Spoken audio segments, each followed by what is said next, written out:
Well, first, let me say thank you for asking me to do this, and it's such a wonderful privilege to be able to spend some time with you. What inspired me to be a writer? I think I always wanted to be a writer growing up. I just sort of always knew that's what I wanted to do.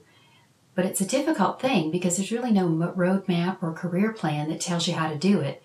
So I've been very lucky, whether it was in television or magazines or now with the books, that there have always been people who helped me along the way and kind of coached me along and told me how to do things.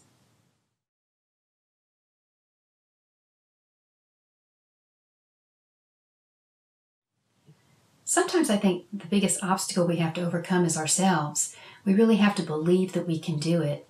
And perhaps the best example I have of that is in the book The Louisiana Irish. I met Dr. Margaret who is an amazing Irish historian and writer. I think I met her when I was an undergraduate at Dominican in New Orleans, and then I met her again when I was in Dublin taking classes at Trinity College. And she's one of these people who will absolutely not only inspire you, but urge you and push you on. And she just told me, point out, you're going to write the book, and that's it. And it's not the sort of thing you argue about, you just do it.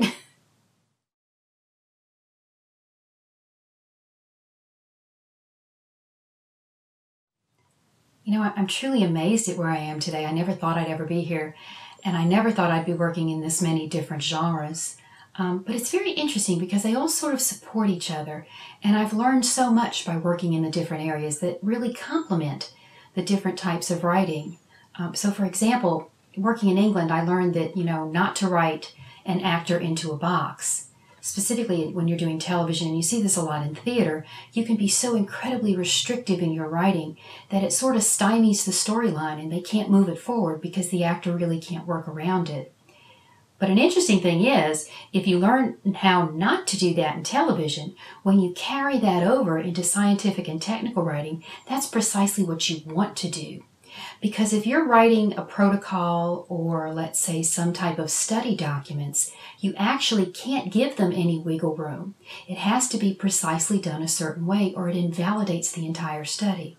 So it's an interesting thing because all of the work kind of complements each other. What you learn working in one area will be useful in another, even if you don't think that it will.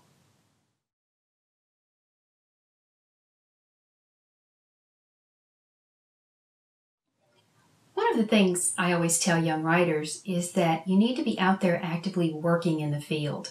And sometimes that means getting rejection slips. If you're not getting them on a regular basis, maybe you're not doing enough. And you need to take some chances. I have a wonderful example.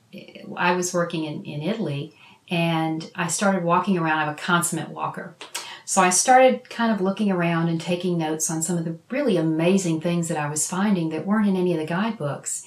And that turned into a whole new book, a book that's doing very well. So it was a gamble, it was a risk to take, and a lot of publishers said, it's really not your genre, it's not what you do. And yet it's one of my best sellers now. So get out there, take some chances, and do something new and different. Do something fresh. It's a great thing to do.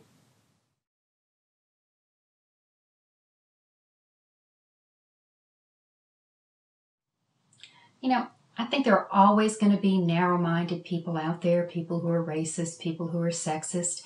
And it's sad, but you're never really going to change them.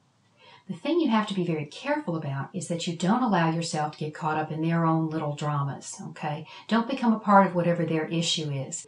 And just work around them, go around them, and get on with what you're doing. Don't get caught up in all their stuff.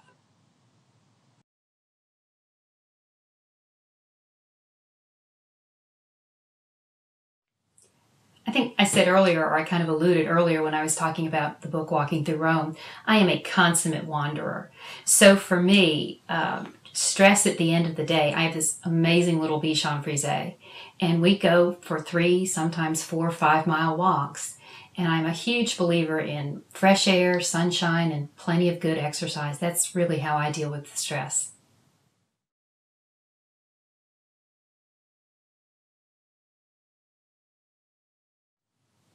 Okay, the just for fun question. What do I sing in the shower?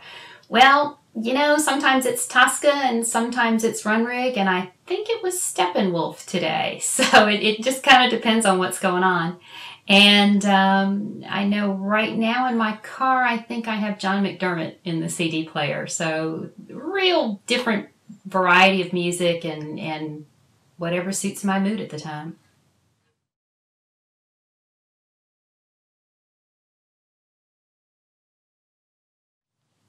I guess to sum it all up, your life and your career today is really whatever you want it to be. As women today, we're very fortunate. We don't have to be locked into those stereotypes of what our mothers and our grandmothers did. We can go out and do what we want to do and make a career and a life for ourselves and sort of forge our own paths. And it's a wonderful opportunity that we have today. It's just kind of also contingent upon us to go out and take that opportunity and to do something really fabulous with our lives. It's kind of all up to us.